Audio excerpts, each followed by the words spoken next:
because he says he would not sell Nunez because he scores 25 next season as long as he just needs 15 chances per game.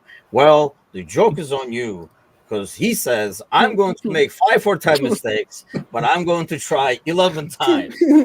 I love how he just jumped from 5 to 10. He like doubled it right away. Like this is just like, I know I'm shit. Like, it's like, see, here's my thing. You can take this both ways. If it was, you're a basketball, so we start with, you're a basketball guy, so we'll start with you, John. It's like a shooting guard, a shooter's mentality. You're just going to keep taking those shots. They eventually go in. So you can kind of take that as confidence, but I can't do that now when 2 months ago you were so offended with your social media comments. No. So obviously you have a thicker skin than, make up your mind. You either don't care or you have a thick skin and you do care. That's I guess where I'm kind of confused. And I can't, and if we're going by the basketball reference, I can't give him the green light because guys like Steph Curry and shooting right, like guys like Steph Curry and Klay Thompson, they got the green light because, like what Kazi said, there's credit in the bank. These guys can shoot the freaking lights out. So why would I give Nunez the green light when he can barely get past 10 goals in the league a season? No, it doesn't make sense. And Sir Z, all due respect, I think he scores 25. We said this last year. Multiple points last year. We said this multiple points the season before. And I was on the Nunez trail.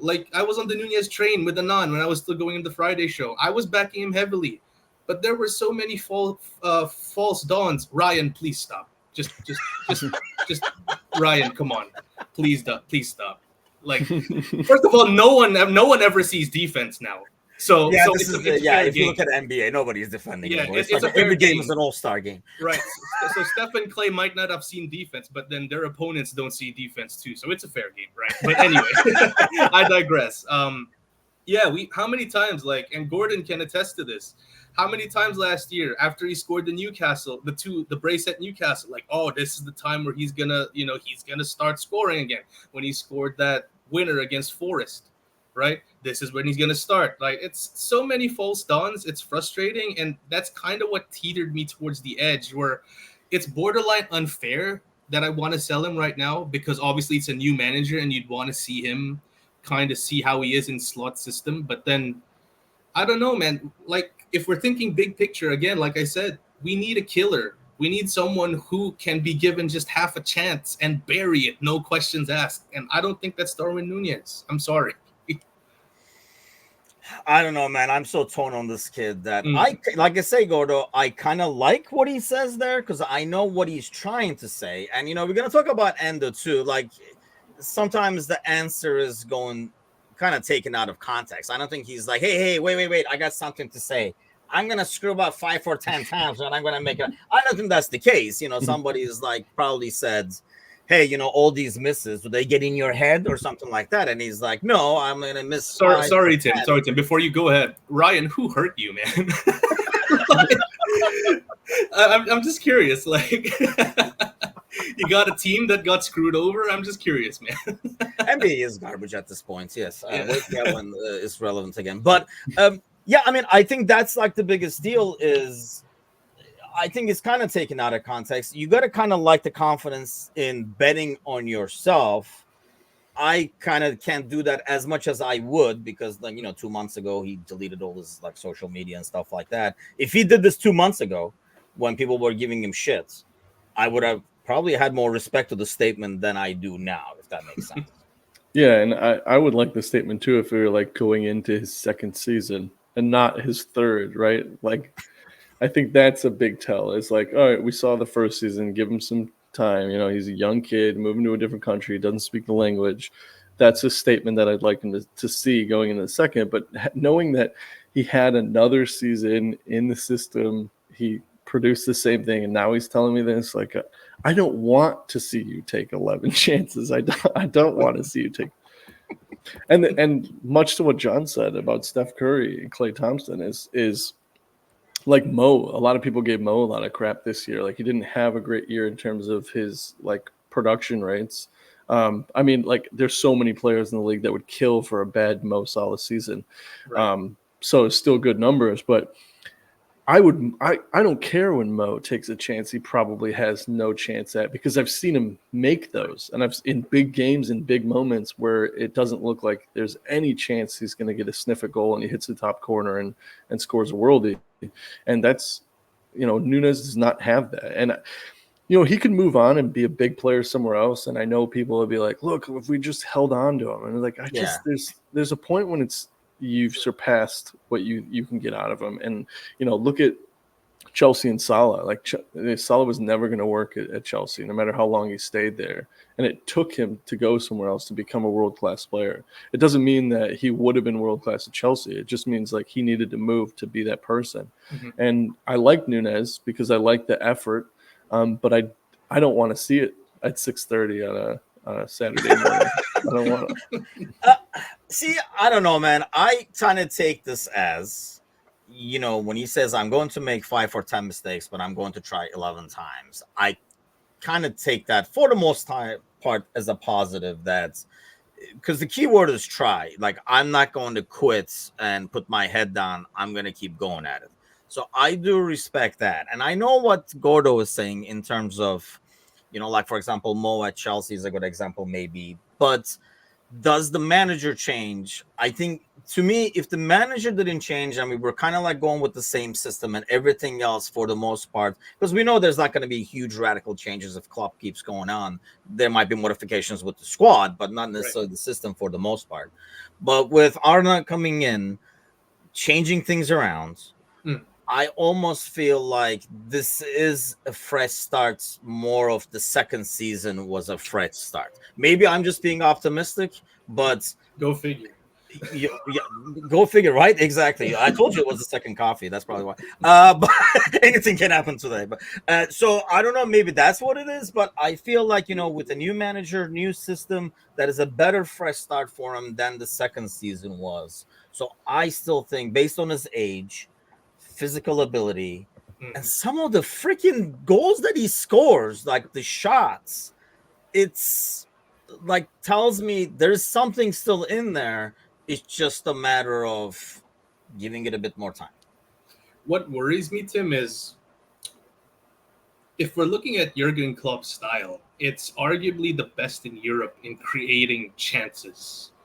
So what worries me is Arne isn't as hell-bent on the attacking side of things. It's always the detriment. We always talk about it with Klopp's system, where we leave ourselves too exposed at times, which is because he tries to double down too much on the offensive side of things, which is great, which has worked great for us, which has worked great for our attacking players. The numbers that Mane, Salah, Jota, Firmino have put over the years have been really good, and it's a reflection of his system. And what worries me, and obviously this might be me trying to simplify it a little bit, if Darwin Nunez is struggling mightily to score 15 goals in the league a season in a system that's designed to create so much chances, like, we're talking about a systemic change, there is no guarantee that Arna's going to be as attacking as Klopp. I'd say Klopp is arguably one of the most attacking managers in world football, and it's not a 1-1.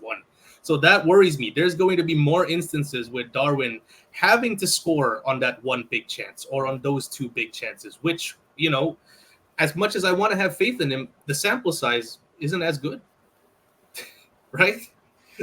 Yeah, I mean, I get that point in terms of if you're going to get less chances and stuff like that, but... And Alan says Nunez has scored 9 goals in his last 6 international games. But then again, I watched part of this last game, and it was kind of like a vintage Nunez thing. A couple that he should easily finish, don't go in. But then I actually turned that game off. I didn't have the patience for the second half. And then the goal he scores is a really difficult shot, and he makes that, Gordo. And those are the ones that I'm like, he knows how to hit a ball. He knows where to be. He knows how to get in those situations.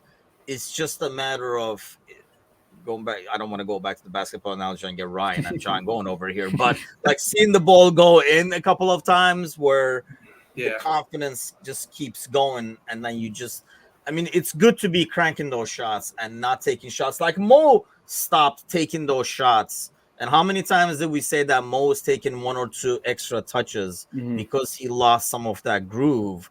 In some ways, isn't this better for him to just keep cranking it? And it is what it is. Whatever happens, happens. It is, unless you only get the one chance, right? That you need to put away, the one that you can't understand why the players like sound like he's Mourinho or something. No. Even under Klopp, there was some games where we only had 1 or 2 opportunities, and you have to put them away. And when there's a player there that can hit, and I said it in the Discord, the goal that Nunez scores for Uruguay was a goal that probably only 20 players on the planet could have not only hit it correctly, but put it in the back of the net. Yeah. But he missed 3 that, 9-year-olds should be putting, in the same, not in the Uruguay international game. Solid 9-year-old. From the position he's in against other 9-year-olds, they should be putting that ball in the back of the net. And if you were supposed to be, because the difference, and I've had this discussion with a couple of my friends too, is like, why do you like Gakpo so much more than Nunez when like Gakpo's not that flashy? He's not gonna, he's not scoring as many goals. I don't expect the Gakpo type player to score that. Nunez is coming in to be that guy, to put 4 or 5 of the really easy ones in the back of the net, because you might only get 1 sniff at goal, and if it's inside the 6-yard box and an easy tap and header with only the goalie to beat, and you head it directly to the goalie, which Nunez did for Uruguay, that's one of the most frustrating things ever, because you'll go back and point those out. Yeah. And yes, like he saves us against Newcastle. Yes, he scores the game winner against Forest, but you can pick on 2 hands the amount of goals that he could have scored that would have made a lot of other games more comfortable. Like even in that Uruguay game, it wasn't a comfortable game. The scoreline is a little, it doesn't tell you the full picture of that game. And it was very tight and tense. And Nunez gets those, he misses those. And you're sitting there like, that the other team stays in the game longer because Nunez misses those easy chances when he could have put the game to bed. Yeah, I know that's a good point. I mean, that's, maybe you don't need those last second goals if you were kind of more critical early on. And Gakpo is a more complete player. I do agree with that. But, we talked about this before. They're like how they have become professional players is a totally different route. And I think especially for South American players, especially for a guy like Nunez, it is going to take a bit more time to get molded as opposed to a guy like Gakpo, who's coming up the system in a proper youth system and stuff like that, actually getting the training of the game, like tactically and stuff like that, as opposed to just throw the ball out there and start playing. And then obviously with his physical ability, he probably like dominated and moved up the ranks and stuff like that. I just hope that, with the new mindset, somebody can pound into his head that, hey, you're faster than everybody on here.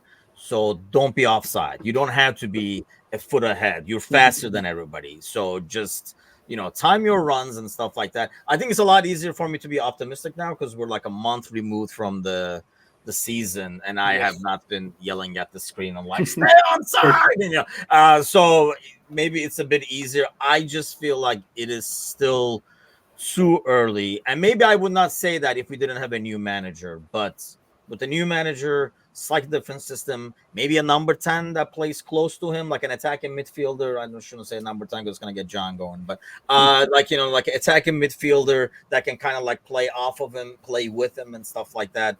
I think there are ways to utilize him. And yes, maybe I'm afraid, like Gordo is saying, he's going to go somewhere and just going to be like this ridiculous player. And I'm going to be like, God damn it, should I wait another 6 months or something? And you're not going to get the value. So I think John is right. I don't think we're selling him anyway, just because the value is not there right now. We're not going to take that big of a loss when there's the potential to be really good as well. So there is a reward for the risk. Well, before we move on to our next topic, how long are you guys giving him?